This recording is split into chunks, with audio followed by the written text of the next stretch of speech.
Welcome to Voice of Cards.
Good afternoon, or should I say evening, morning.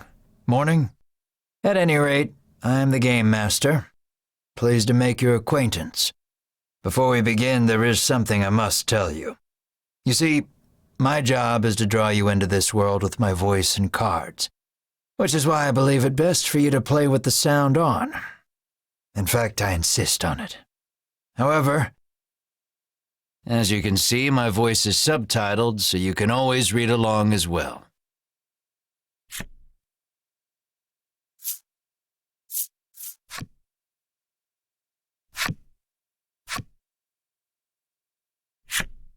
Now then, are you ready?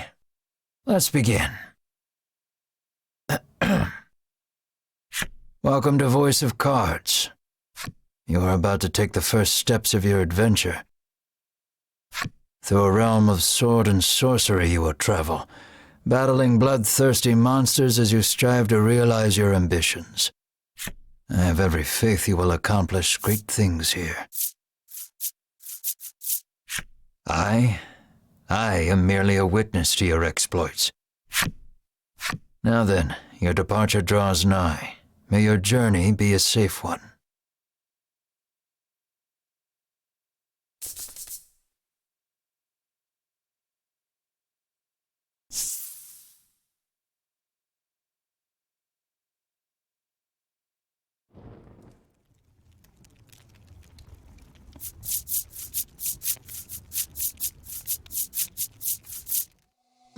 We begin in a cave. The surrounding rocks are slimy with damp. It feels as if some foul creature could leap out from the shadows at any moment. Yet in this horrible place gathers a fellowship of 3 adventurers.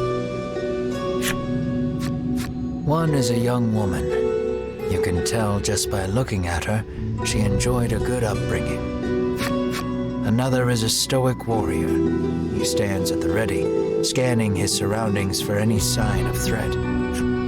Last but not least is the old man. He has a sagely air and gazes into the darkness stretching out before him. These adventurers seek a certain treasure hidden in this cave.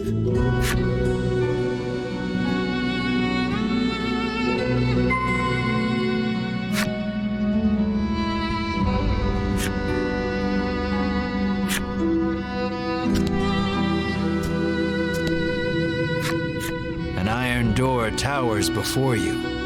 It has rather conspicuous handles.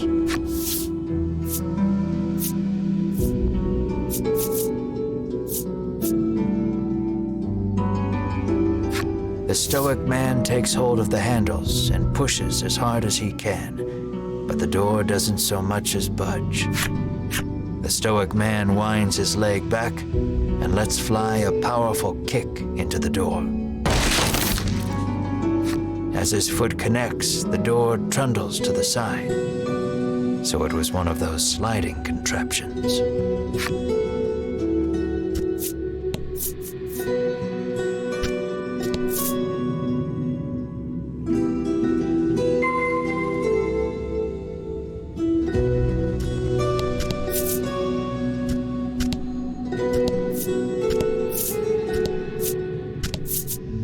Something leaps out at the fellowship from the darkness.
These adventurers have seen their fair share of battle and defeat their attackers with ease.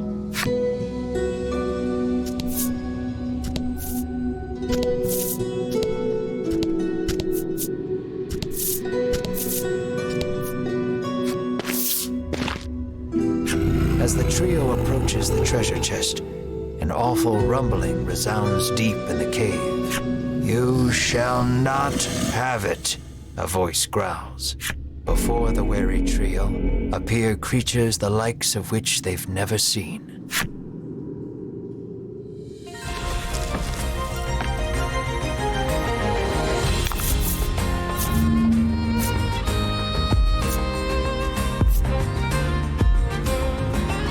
Don't hold back.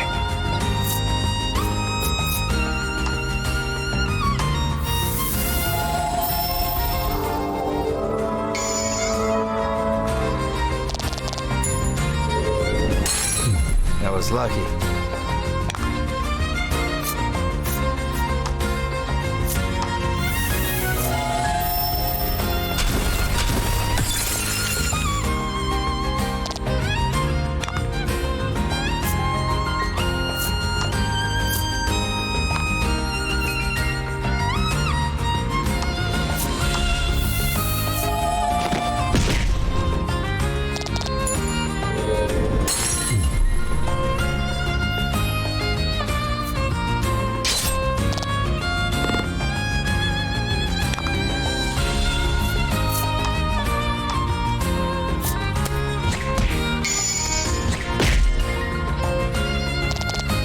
Nice work.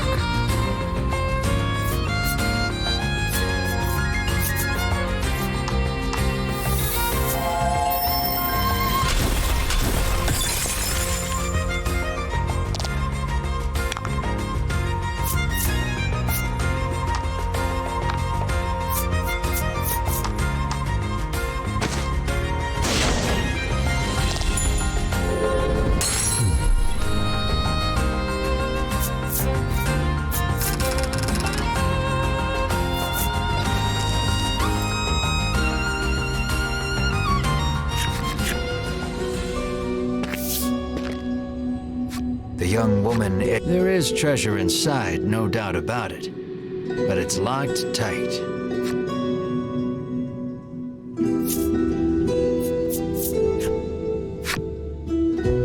The woman slides the simple key into the lock. The chest clicks open. Inside is what appears for all the world to be an ordinary medicine bottle. At last, we've retrieved the royal treasure, the old man says. The woman and warrior exchange a nod.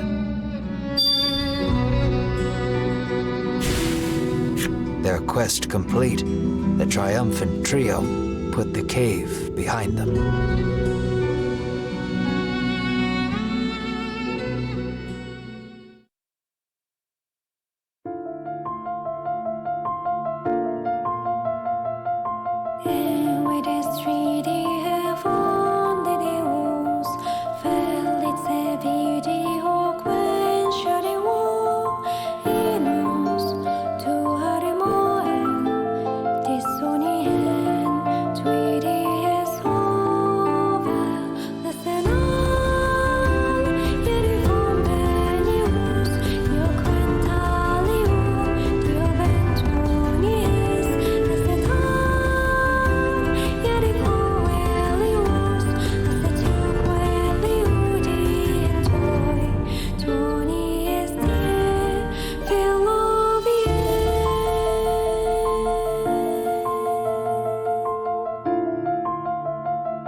This is Castle Advent.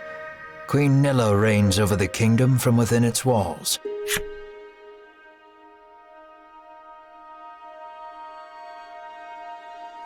In the crowded audience chamber jostle all manner of knights, adventurers, and bounty hunters. The white-robed adventurers stand close to the throne. A palace guard calls over the tumult, "Be silent! Her Royal Majesty graces us with her presence."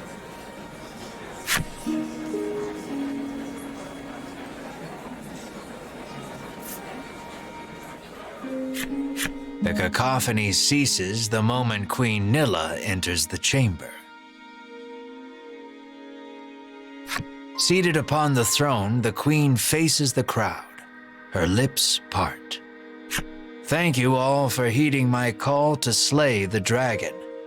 Whatever it takes to defeat this reawakened evil, I ask that you do it. Whomsoever conquers this beast will be honored for ages to come and handsomely rewarded." At that, the gathered crowd cheers loud enough to shake the castle's very foundations. "Leave the dragon to us, Your Majesty," say the white-robed adventurers, as if the beast's demise at their hands is assured. "Indeed, you did well to reclaim the royal treasure," the Queen replies. "I thank you, for my stomach becomes most upset without it. So the treasure is a staple of the royal medicine cabinet. It puts my mind at ease to know the Ivory Order offers its aid in slaying the dragon. The trio are disciples of the Ivory Order, a charitable organization beloved the realm over. Indeed, anyone would think this illustrious trio the heroes of our tale, but they'd be wrong.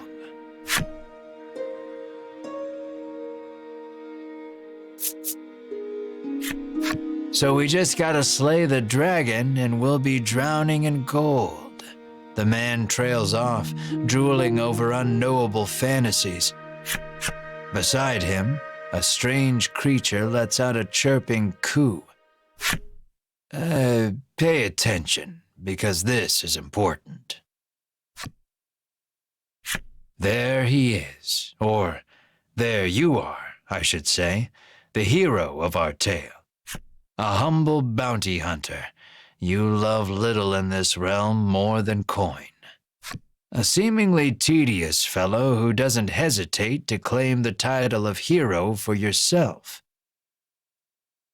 When you heard about the quest to slay the dragon, it was the promise of reward that lured you to the castle.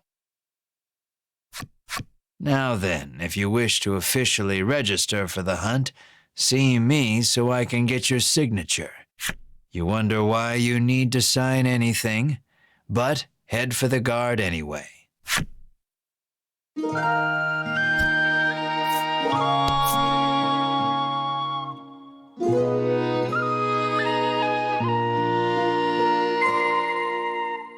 Shall we?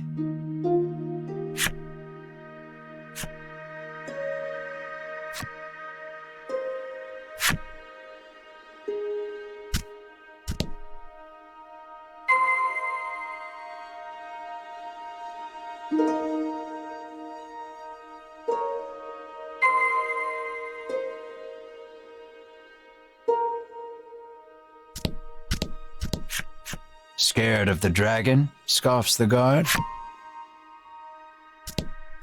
You haven't yet registered for the quest to slay the dragon. Go see the guard near the queen.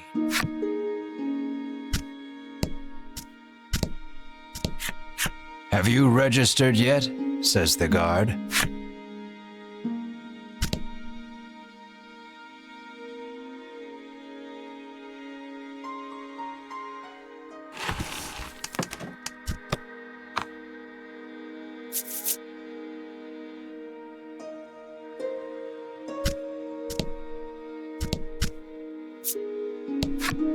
The man takes one look at your companion and shrieks, "Monster!"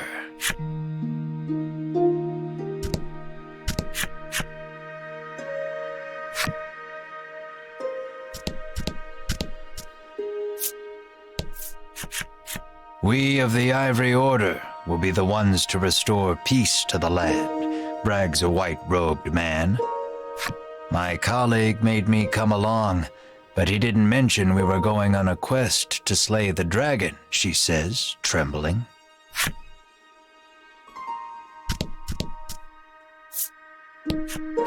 That reward for slaying the dragon is as good as mine, barks the man.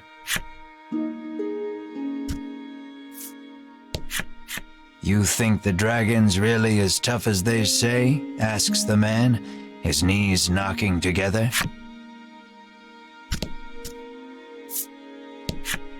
If the heroes of the Ivory Order are hunting the dragon, he's as good as dead, says the man, relief spreading across his face.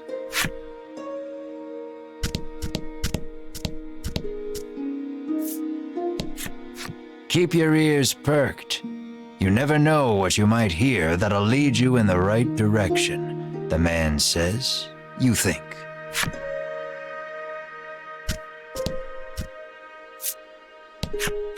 You'll need tough gear if you're going to beat the dragon, the man tells you.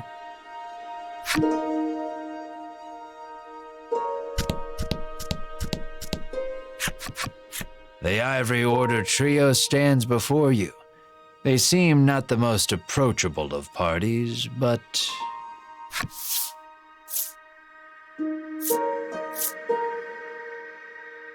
You inquire about their identities. We are disciples of the Ivory Order. It is our duty to aid the realm and The Order's principal focus is developing medicine to distribute to people throughout the world. They begin blathering an answer to a question you didn't even ask.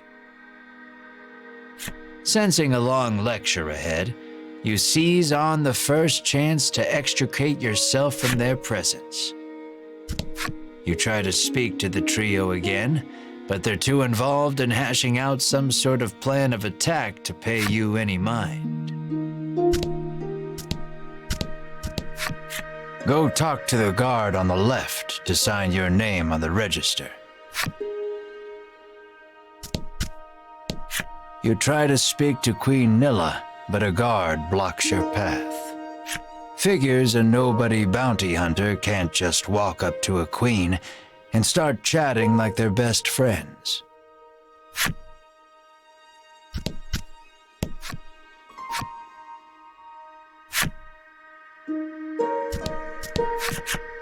Sign here, says the guard, handing you a pen and paper.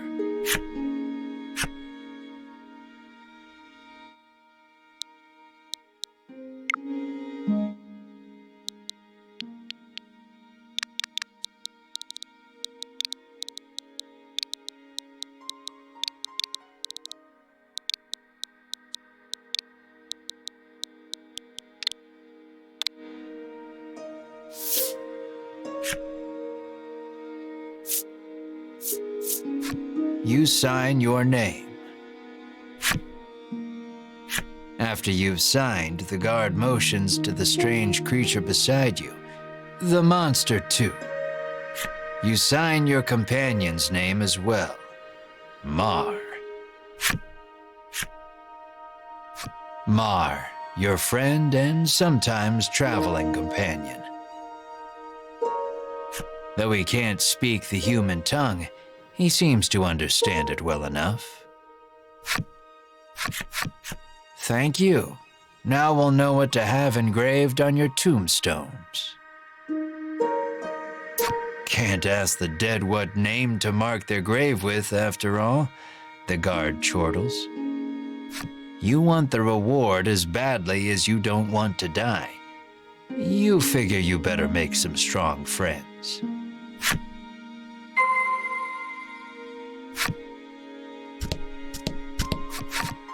Offer to join forces with the Ivory Order trio?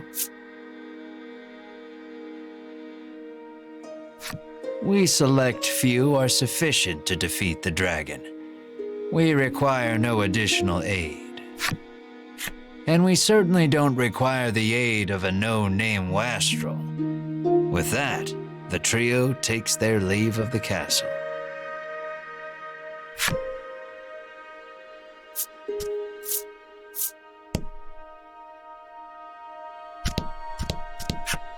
I'll let the Order handle this. Me, I'm heading home.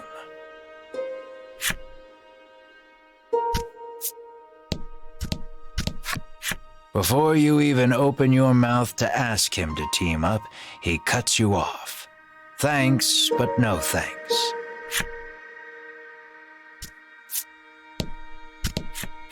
You ask him to team up, but he refuses angrily. I ain't splitting the reward with you weren't planning on sharing either, so you don't try to change his mind.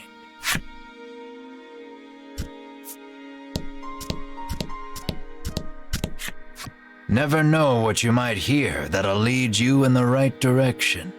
The man wanders off somewhere, muttering to himself.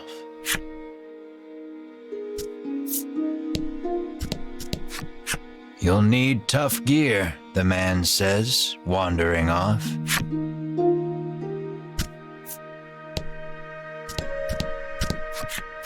Let us depart. We have a realm to save.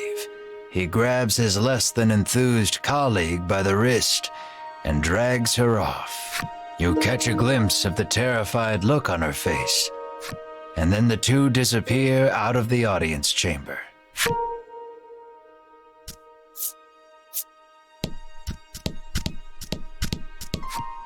No way am I adventuring with anyone who keeps that sort of creepy company, he says.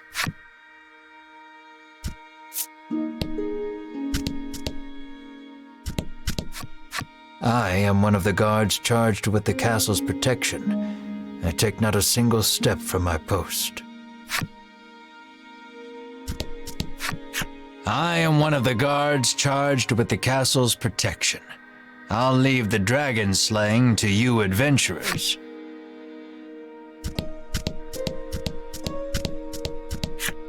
Don't get yourself killed out there, says the guard curtly. Asking Queen Nilla to join you is beyond preposterous. Better not even try. The castle will close to visitors shortly. Please be on your way. You're shooed out of the castle. In the end, you set out, just the two of you, to hunt the dragon.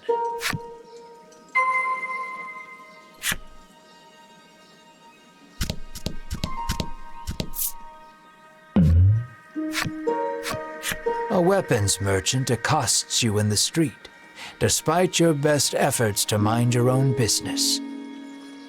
He speaks to you in a voice barely above a whisper. You want the most powerful weapon there ever was? He conspicuously checks his surroundings before revealing this weapon of apparent renown to you. To hear him tell it, this is a legendary weapon, and one of its kind at that. It can be yours for 20,000 gold pieces, he said. You can smell the scam a mile away, and yet the aura of this weapon does have something of the legendary about it.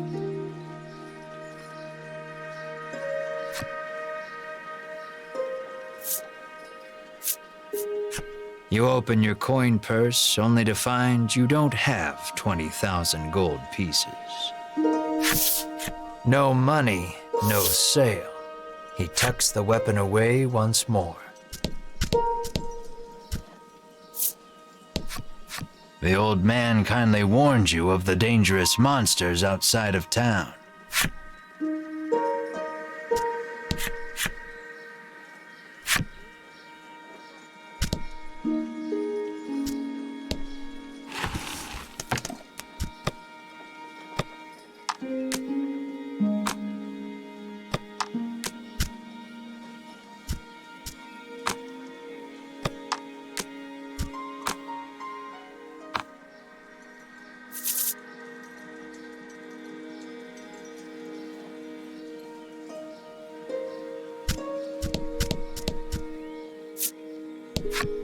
The child says you should see Nexton as soon as you leave the castle town.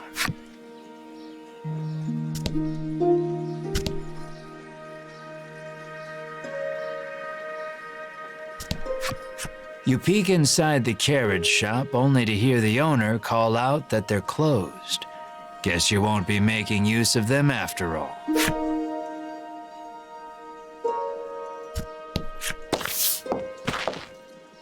Before you stands a sign calling for people to join the hunt for the dragon. Earlier, you saw the bit about the handsome reward for whoever slays the dragon and hightailed it to the castle. A woman stares at the sign, transfixed.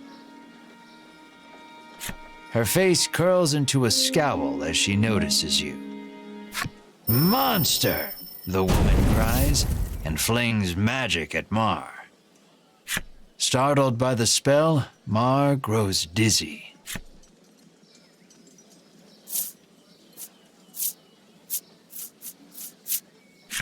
You gather the dizzy Mar in your arms and glare at the woman. "This ain't a monster," you growl, as the woman snarls over you, "I hate monsters." The two of you bicker for quite a while.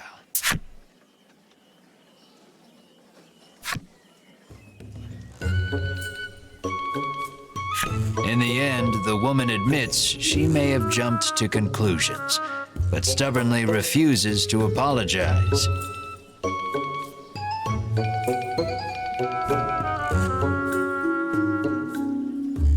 Inwardly, you call her unsavory names as your attention shifts to a different topic of conversation.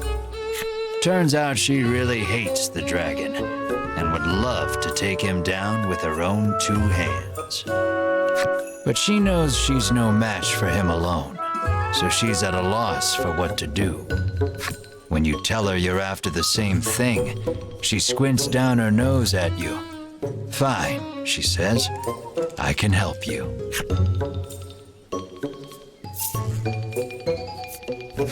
She's a little annoying, but you are looking for quest companions.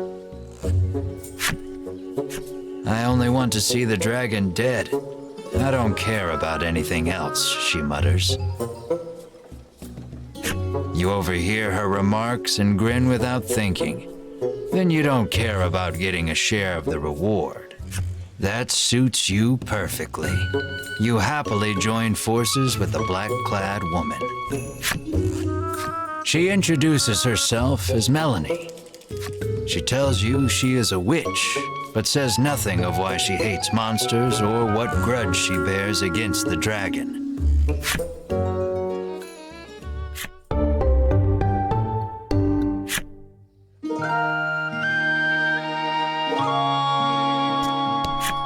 The door is shut tight.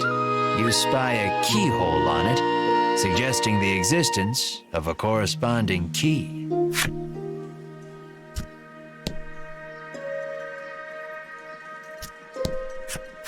"How may I help you?" the proprietress inquires.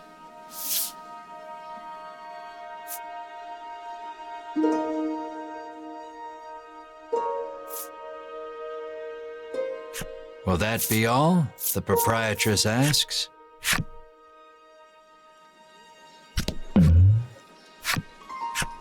"Changed your mind, have you? Come to buy the legendary weapon after all?" he whispers eagerly. You ask who in their right mind would pay so much for something so clearly fake, stolen, or forged. "Well, you know where to find me, if you change your mind," he says, tucking the weapon away.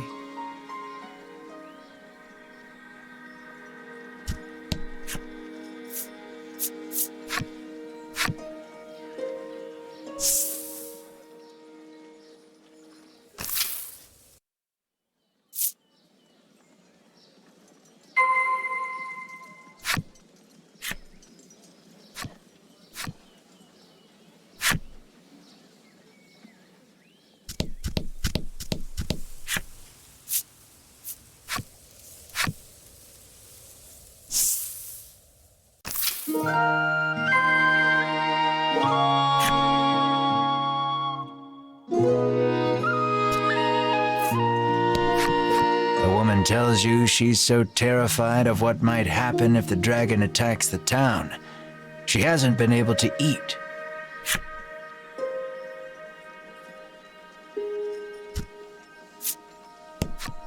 Welcome to Nexton, hails a man.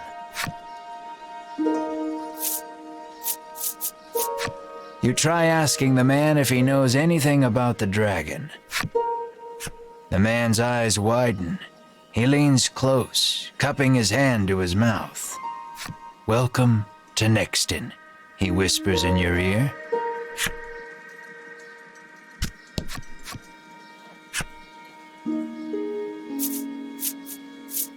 The man doesn't respond to any question except to parrot back his original greeting.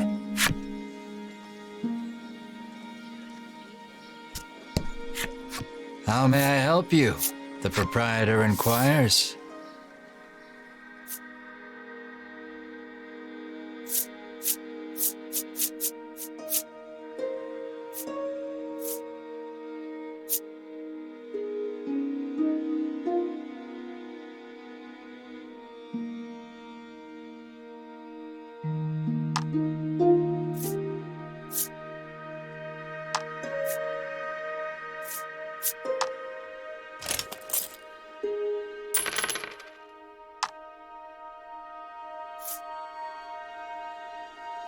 Will that be all?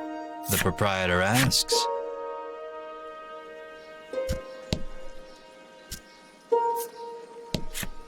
The man helpfully advises you take the opportunity to purchase equipment and curatives while you are in town.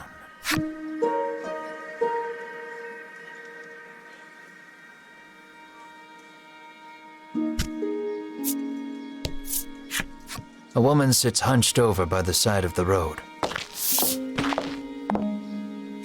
Upon catching sight of you, she calls out for your aid. She's sprained her ankle and needs you to take her to the nearby apothecary.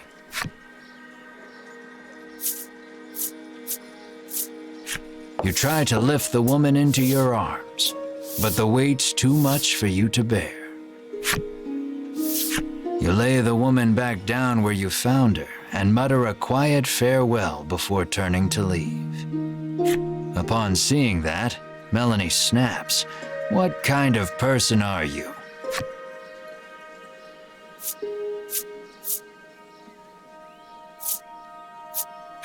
Ain't like it's my fault she's hurt, you whine like a child.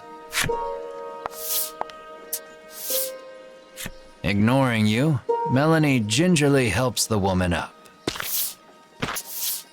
Mar bends so the woman can get on his back, and the two of them head off in search of the apothecary.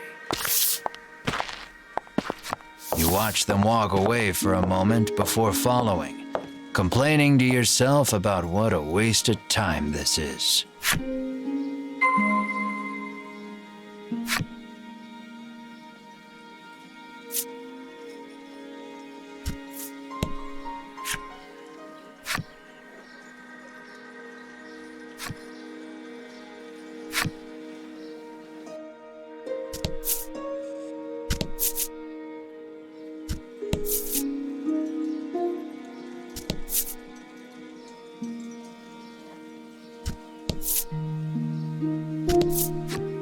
According to him, the broader the face, the more handsome the man. Now that he mentions it, you do notice his face is a bit broader than most.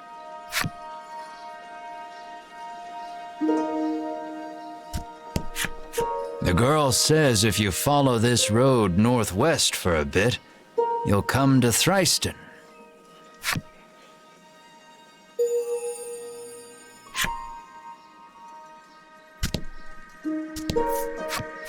It seems the majority of the world's medicine is made by the Ivory Order. Many people depend on it. That's probably part of the reason the Order has so many ardent supporters.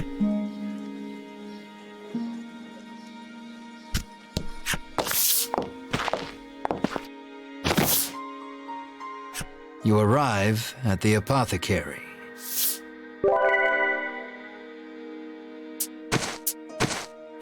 After taking a curative, the woman begins hopping up and down.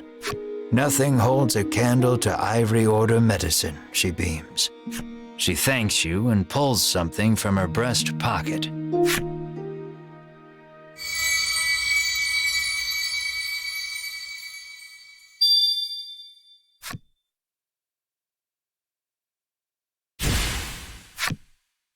You've helped someone, albeit not quite out of the goodness of your own heart. It might be a good idea to do that again, should you come across anyone else in need of assistance.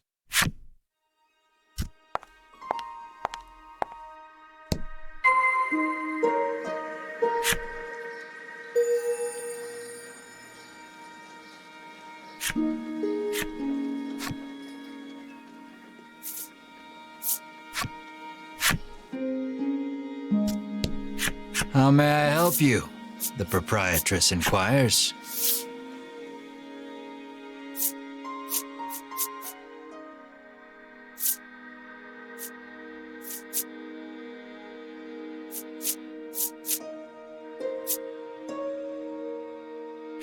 Will that be all? The proprietress asks.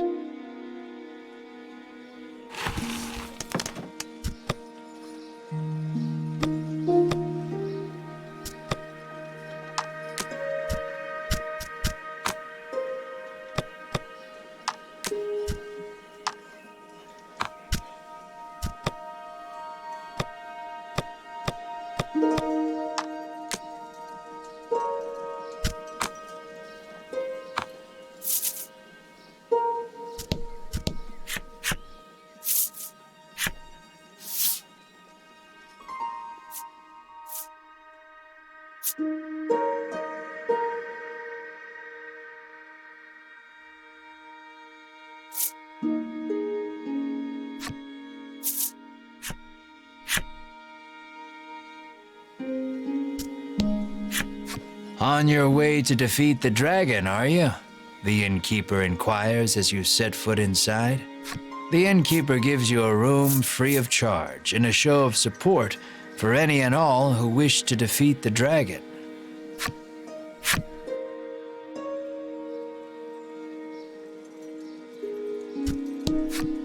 Apparently, a monster researcher lives in Thriston and might know something about the dragon.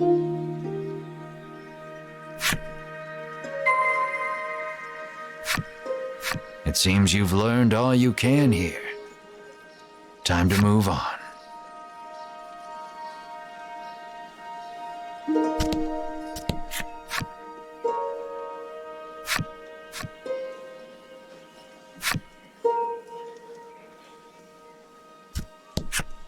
Nothing holds a candle to Ivory Order medicine, proclaims the woman, swigging this curative and that.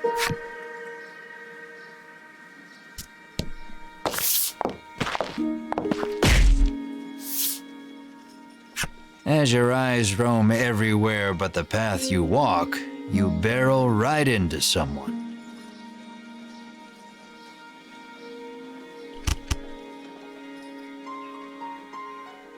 When you turn to see who it is, you see the Ivory Order trio from the castle.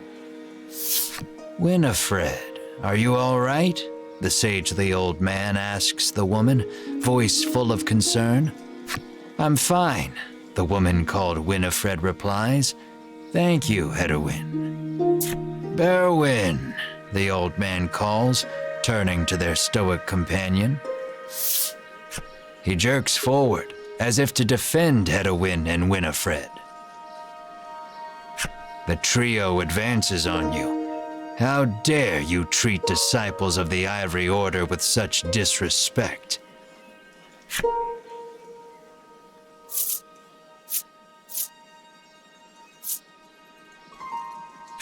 You grab your foot, wailing about how much it hurts, demanding the Ivory Order trio give you money to see a physician. Berwin pokes at your foot, proving nothing is actually broken. Muttering a half-hearted apology, you try to keep walking. But that's when you notice something in your hand. Looks like you accidentally grabbed Winifred's coin purse when you ran into her. Thief, bellows Barrowin, drawing his weapon. Guess you've got to fight your way past.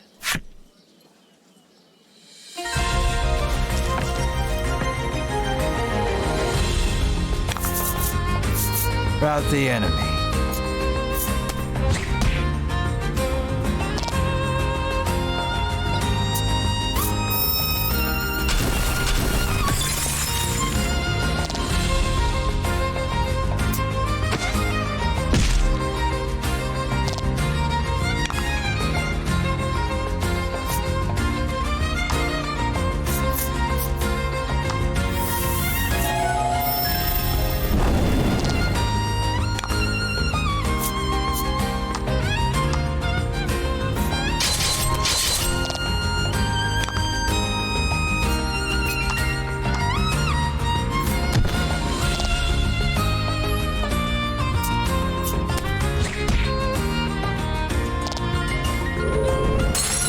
Don't worry, the coffin card is down, but they're still alive.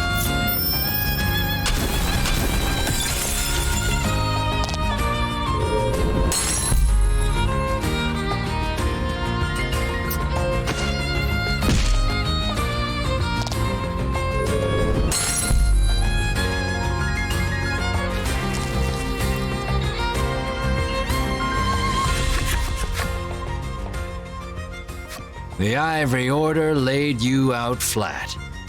The Ivory Order trio looks at you like they can't believe such a weakling would even try to hunt down the dragon. Taking pity on your ineptitude, the Ivory Order trio uses their magic to heal your wounds. We mustn't tarry any longer. To the monster researcher of Thriston with us, Hedwyn urges his companions and the trio depart.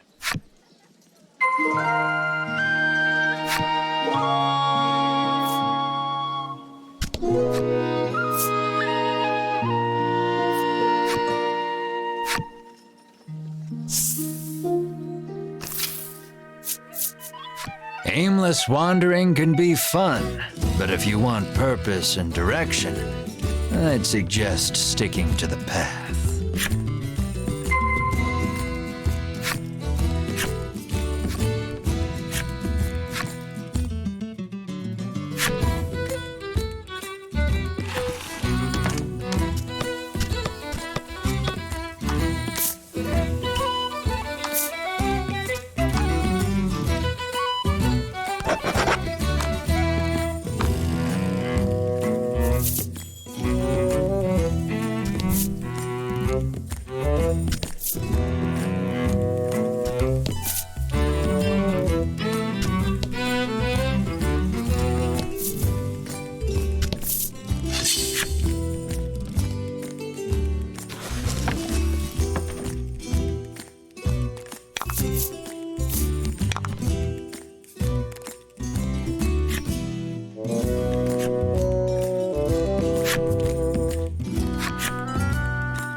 That was lucky.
fight.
Don't hold back.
Fortune favors the bold.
You can't walk on water.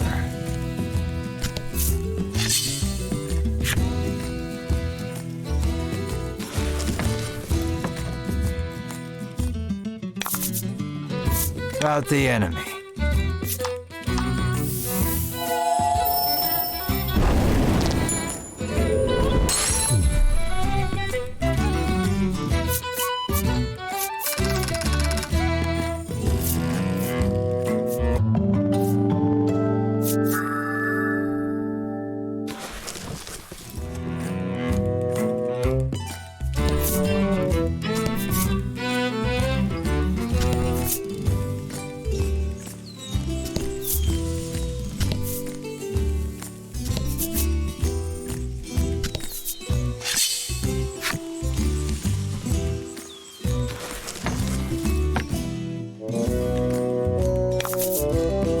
Don't hold back.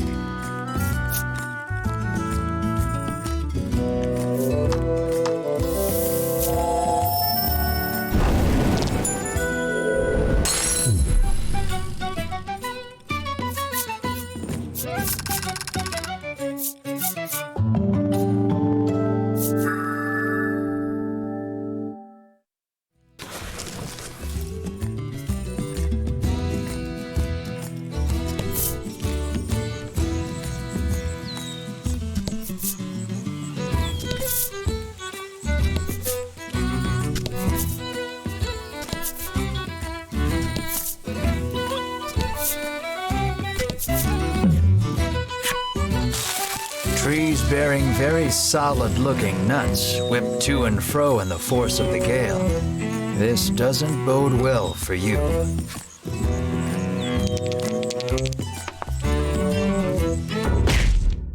One of the nuts flies off a branch and smacks Mar right on the head. Poor Mar clutches the spot, eyes tearing up from the blow.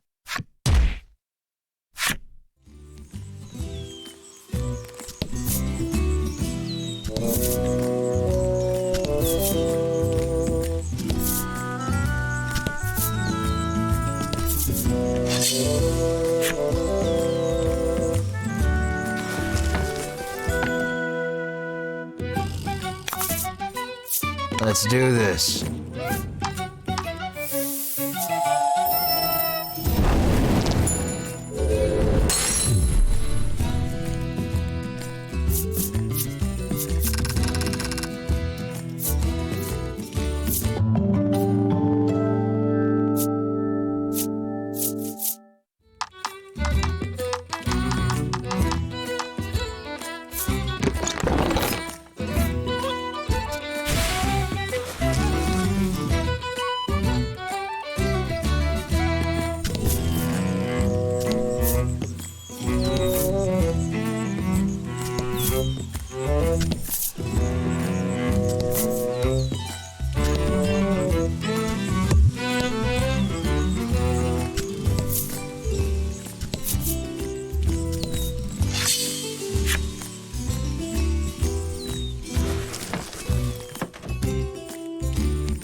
surprised to find a merchant selling goods in a place like this.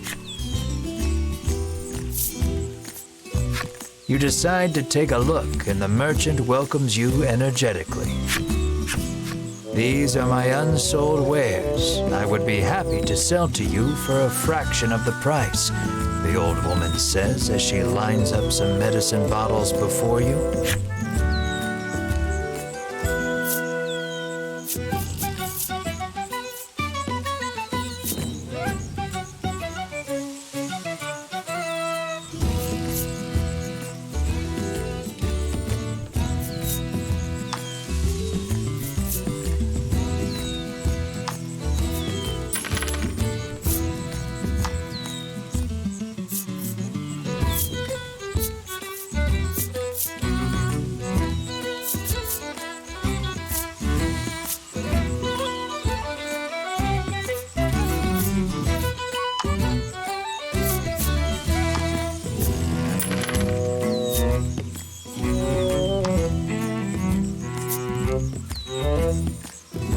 I'm closing for the day, she announces as she packs up her goods.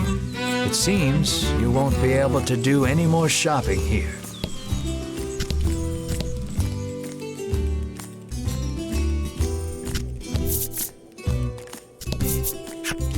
You kick a rock down the road, muttering about what jerks those three from the Ivory Order are. Cut it out, chides Melanie. She warns you your anger will only come back to bite you in the rear. You grumble, but your sulking is cut short when out of the thicket leaps a monster. The rock you kicked must have hit it because it is really mad. Brace yourself for battle.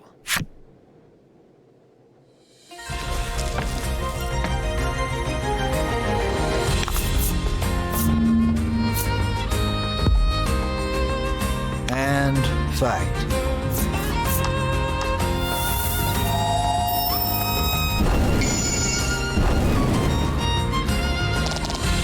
Nice work.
That was lucky.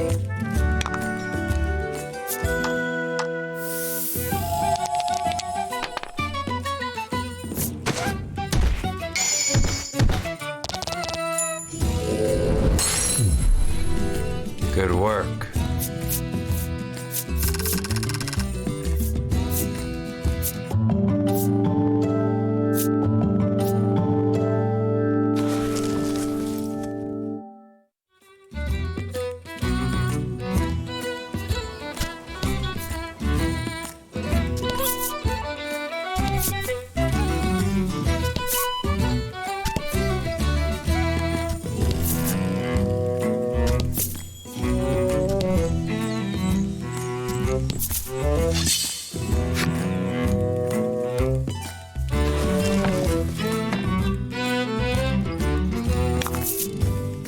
About the enemy.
Lying in the grass, you find an old telescope. You figure a look at the path ahead can't hurt, and pick it up.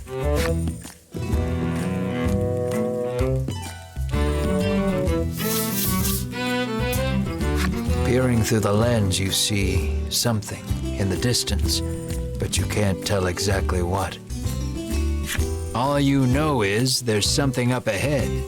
You should be able to tell for certain what it is if you get closer.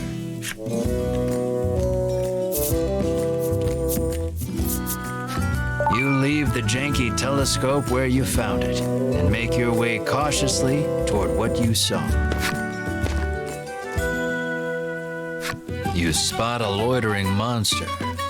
These monsters are a common sight, but you've never seen one move quite like this before.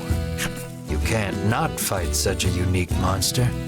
Eagerly, you draw your blade.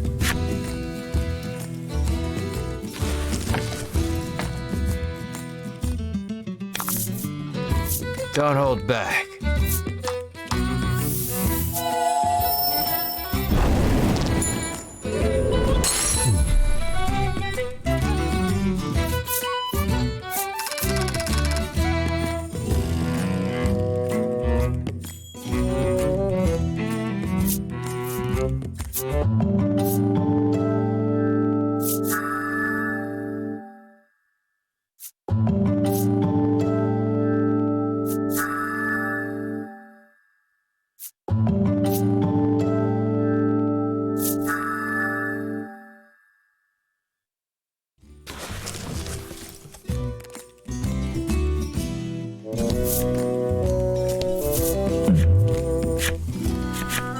You come across two men sitting on a rock. They take no notice of you or the party, but you can hear their fervent discussion.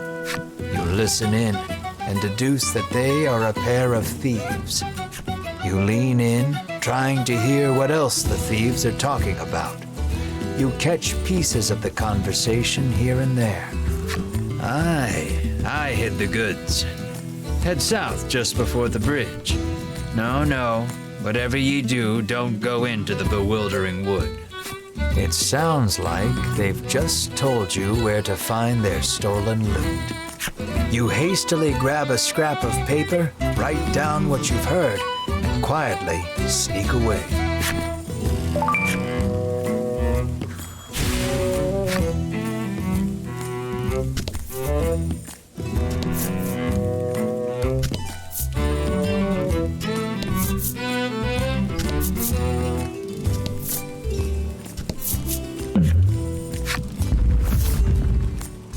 Something comes rocketing down from the mountaintop, there and gone in a flash.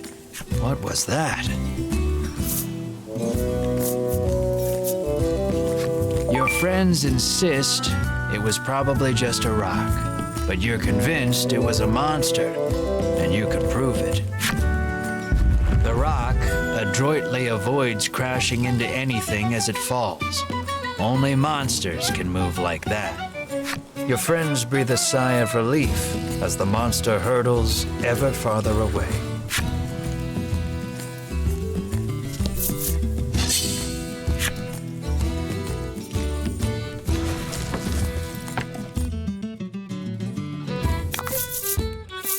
Let's do this.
Oh?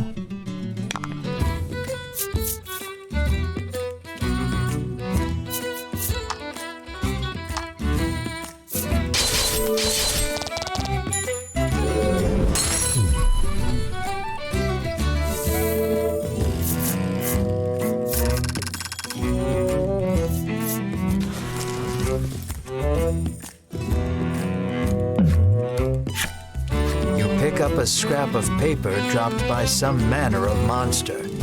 It has a message scrawled on it in crude lettering.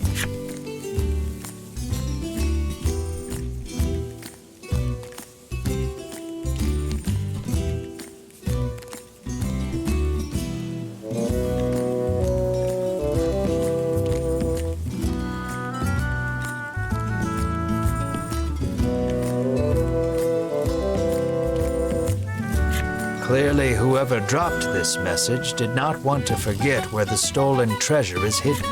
You stash the scrap of paper in your pack and resolve to keep an eye out for the treasure on your travels.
Nice work.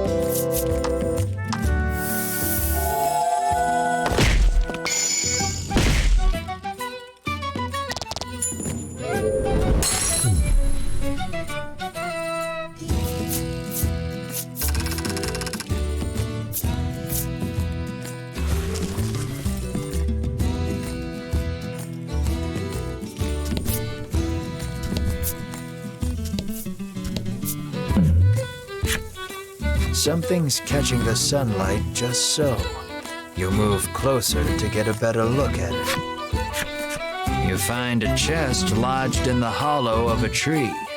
Something about this feels familiar. You fish a note out of your pack. Sure enough, this is the location those thieves mentioned when you were eavesdropping. Quite convinced you found their stash, you open the chest with a self-satisfied smirk on your face.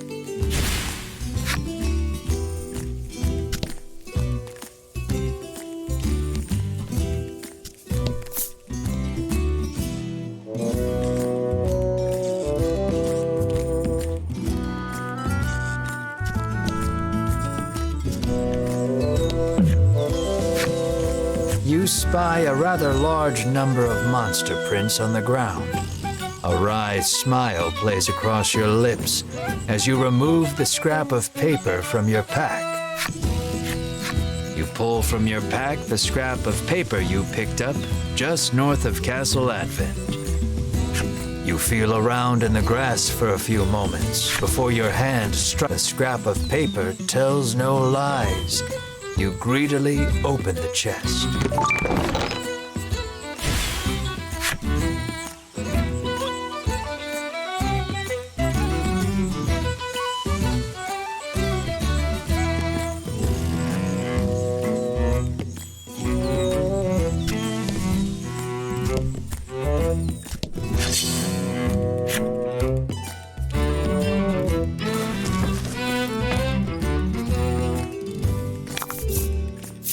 About the enemy.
It seems the sound of a flute could once often be heard coming from the doctor's house.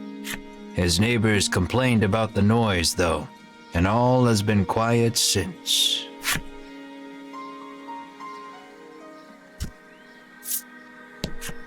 The man says you'll need a torch to explore caves, and, he adds, it just so happens you can buy them at the item shop. You get the feeling he probably works for said shop.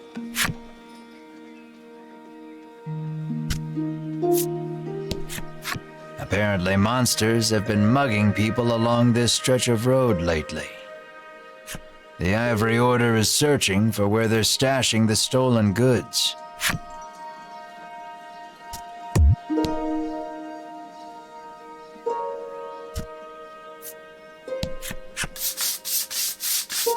The man scours his skin with a washcloth, trying to rid himself of all odor.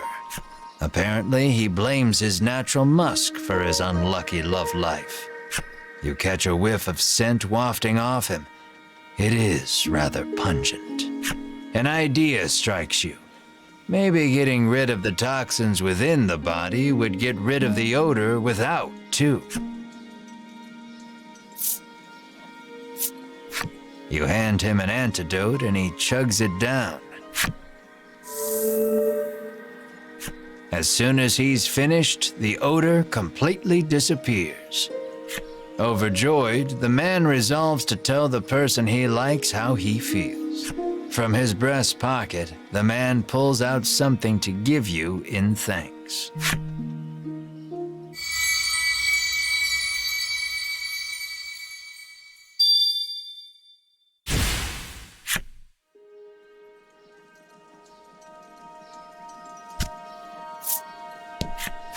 The woman tells you a monster stole something very valuable from her. If only someone could get it back for me, she sighs. What did it steal, you ask? Medicine, says the woman, to give my skin a lustrous glow.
This is the game parlor.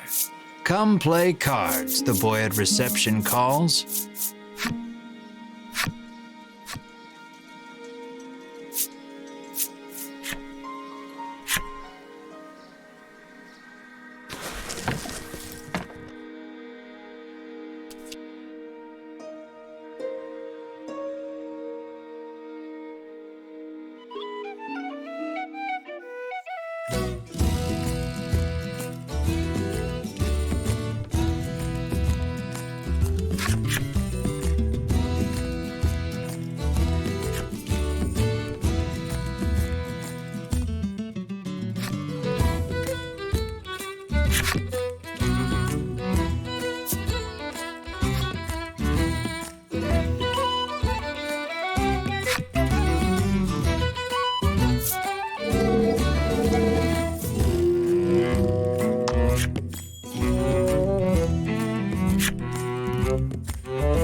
Good job. The boy praises you, proffering a gift in commemoration of your first win.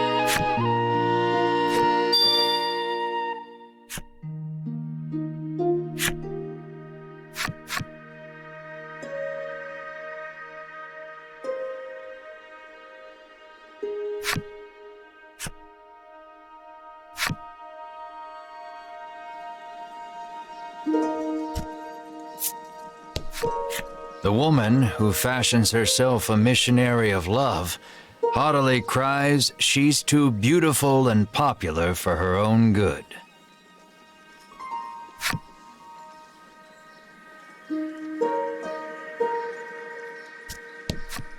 Cyprian Ambre, I'm sorry, Cyprian Amber, has lived here for many years, conducting research on monsters.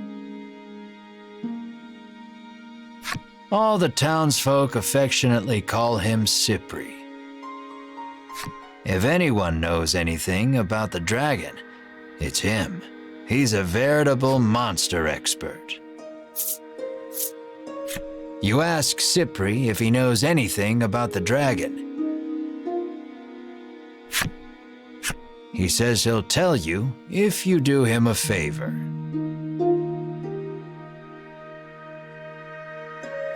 The monsters stole a precious treasure from him. If you reclaim the treasure, Cypri promises to tell you all he knows about the dragon.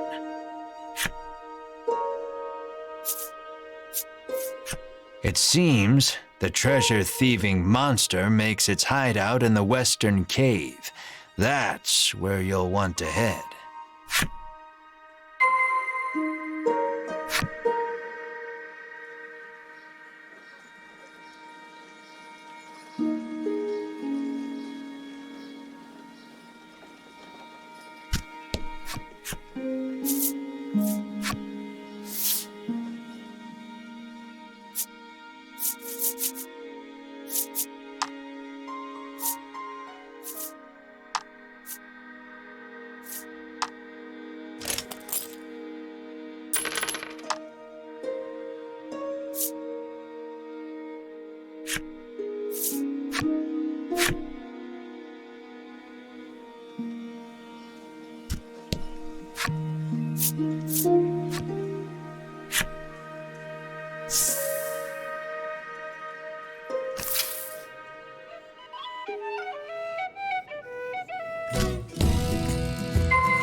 Light can't reach the furthest depths of the cave.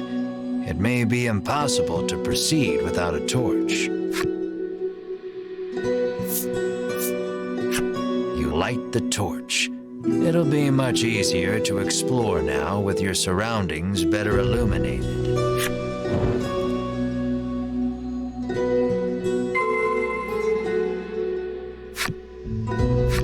Torch lights your immediate surroundings, you still cannot peer far into the distance.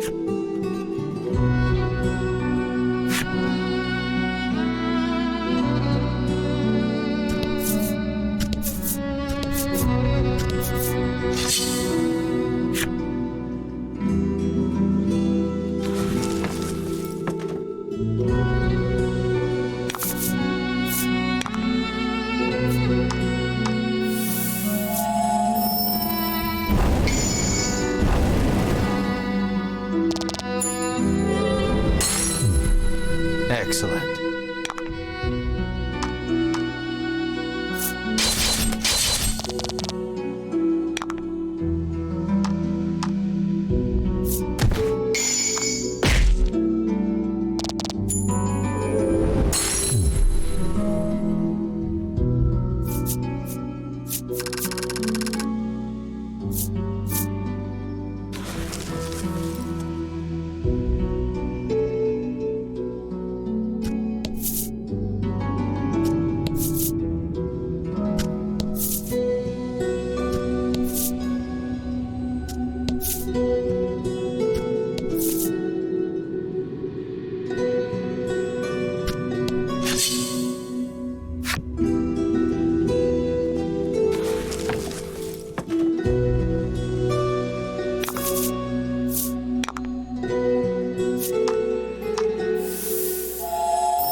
know?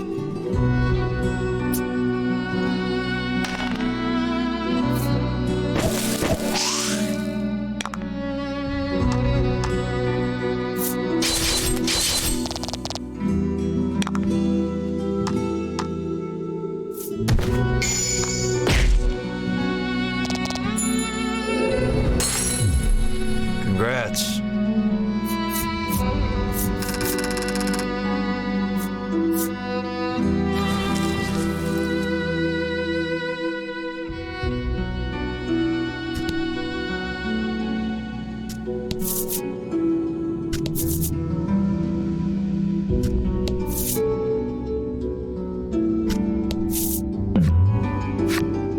The ground tinkles beneath your feet. You look down to find it is littered with empty medicine bottles. Has someone been on a bit of a binge? A message is carved into the ground. Never forget. A bitter final missive from an adventurer done in by monsters, perhaps.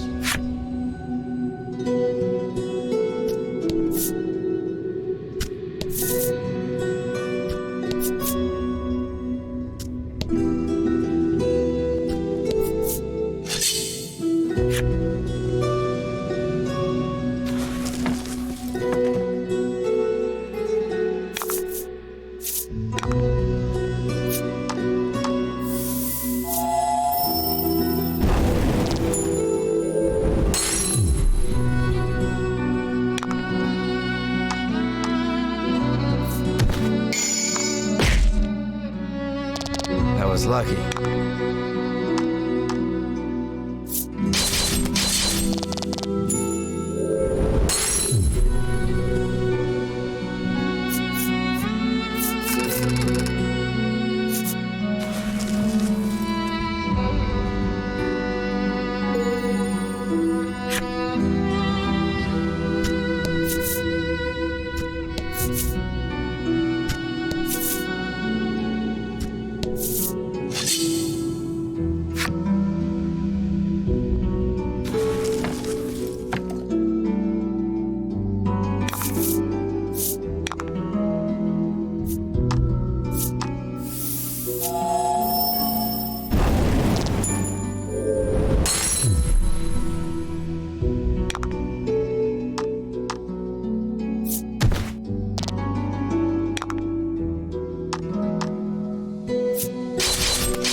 You did great.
Don't hold back.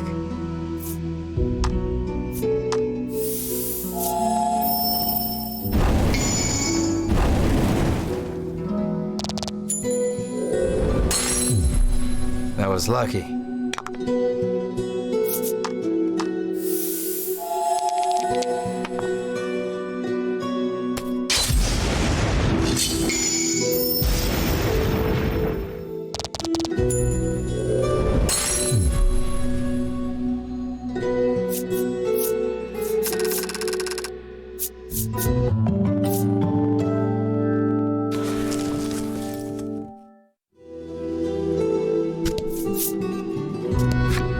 The door is shut tight.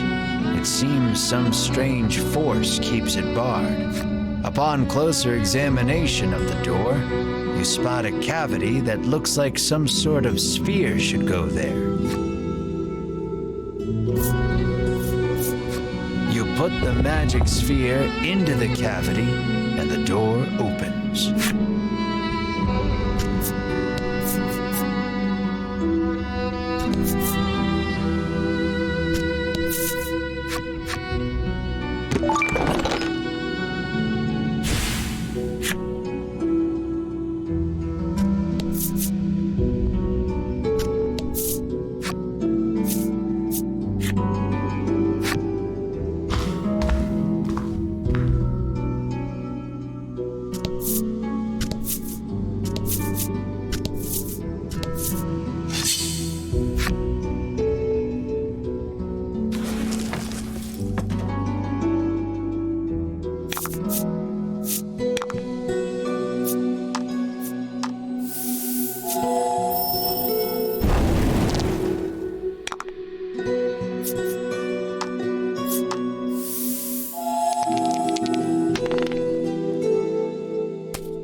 A claret trail leads you deeper into the cave.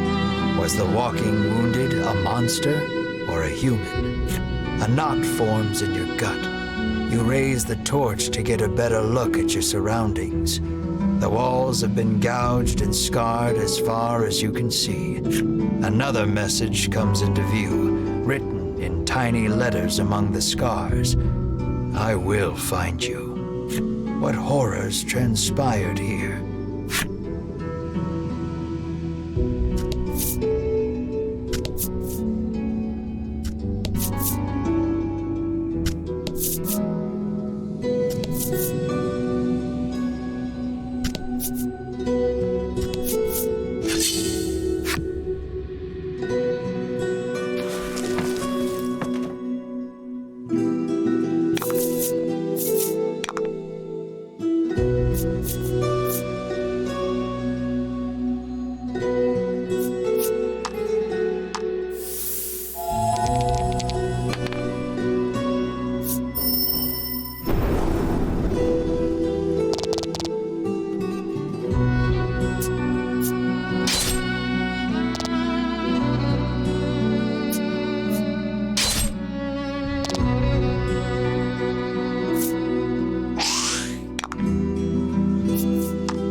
Nice work.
press on, deeper into the cave.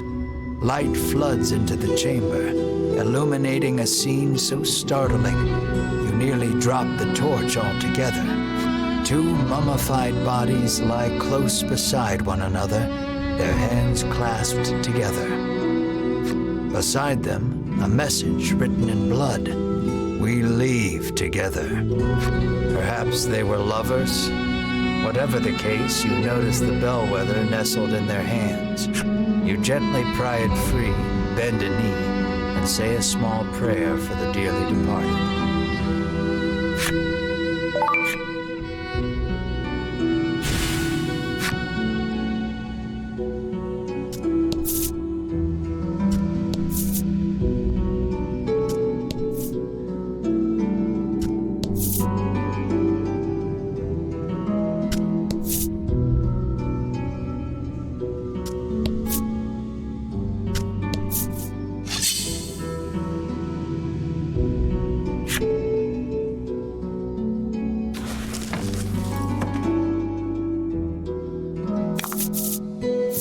About the enemy.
Congrats.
make to open the chest, but an ominous voice echoes around you.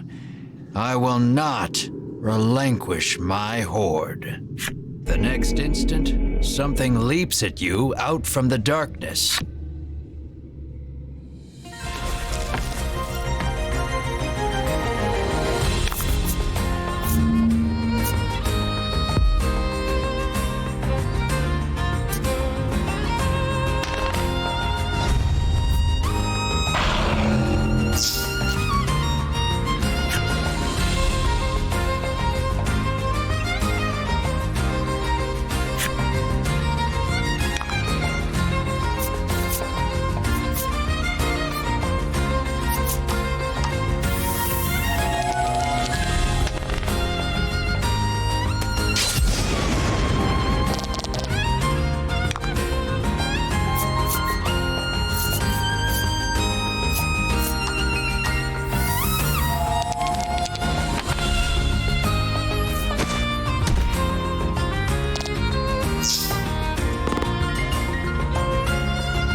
Excellent.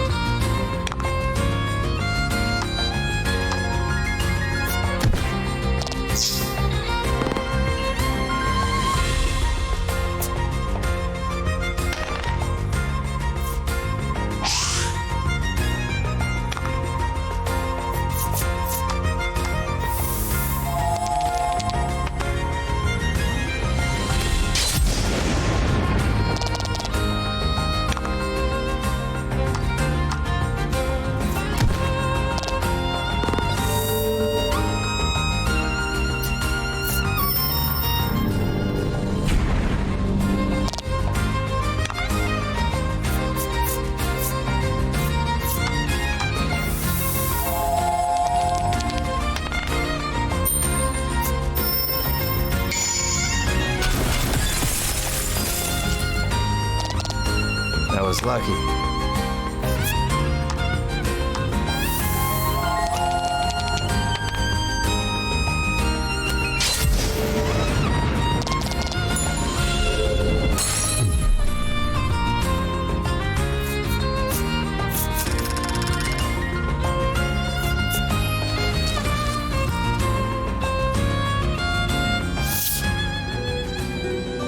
The monster defeated, you turn toward the treasure chest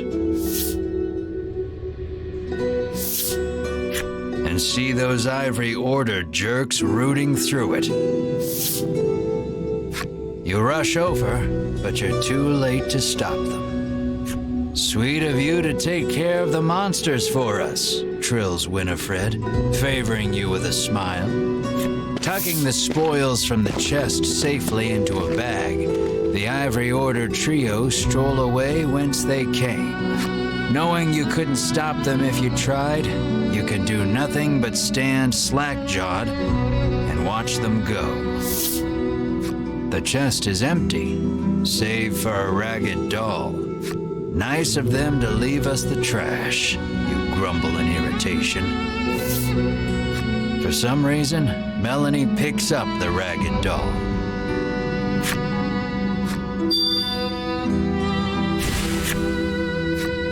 Your shoulders slump. All that effort, and this is all you get to show for it?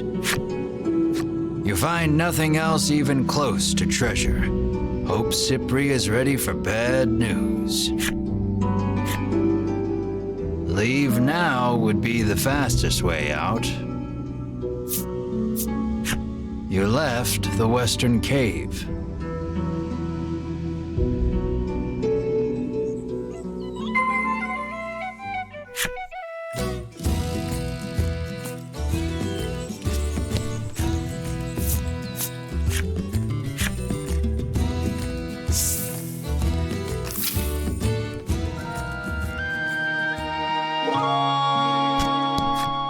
Now that she's reunited with her stolen skin medicine, the woman couldn't be happier. All thanks to the heroes from the Ivory Order, she says. A huge smile on her face, she begins applying the medicine all over her skin. The Ivory Order has heroically reclaimed the stolen goods, he says, chest puffed out in pride. I just knew Winifred and her fellowship could do it.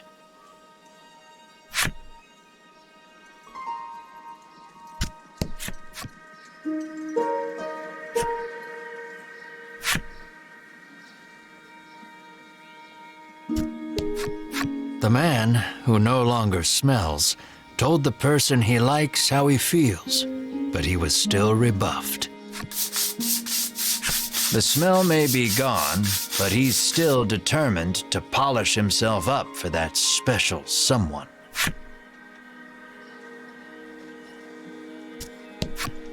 Apparently, the woman is being harangued by some man who keeps asking her out. I don't know how many times I have to tell him he's just not my type, she sighs.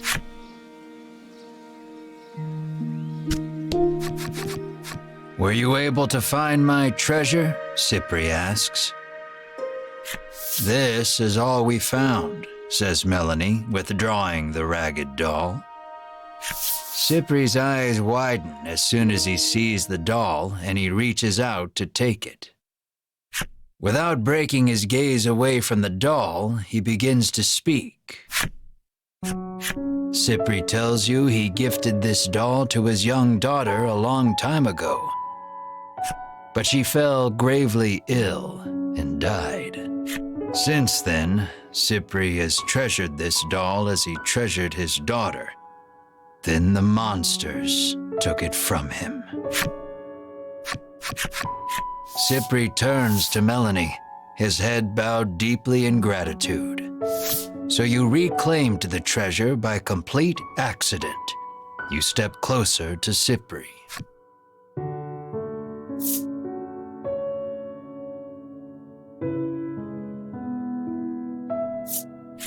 How are you gonna thank us? You rudely inquire.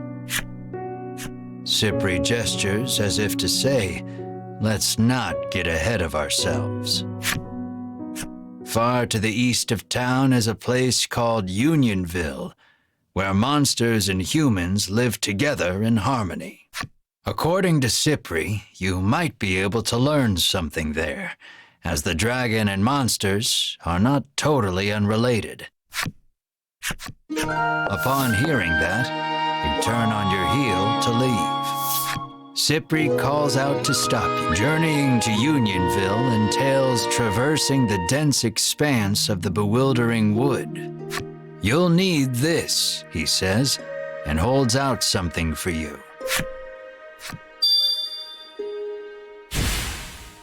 You won't make it through the bewildering wood without it, Cypri says. Your sights set on the distant Unionville, you resolve to navigate through the bewildering wood.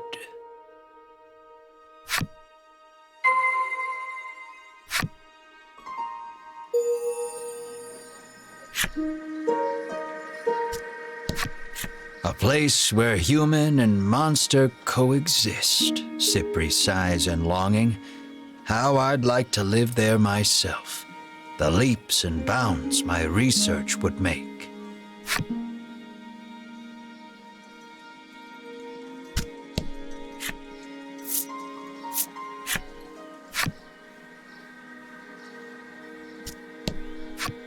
Well, if it isn't the head of the National Inn Association's son, the innkeeper blurts out, overcome with, You've clearly been mistaken for someone else, but the innkeeper looks so excited that you dare not burst her bubble.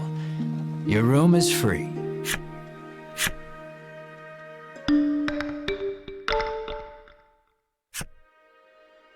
The party leaves the inn feeling rested.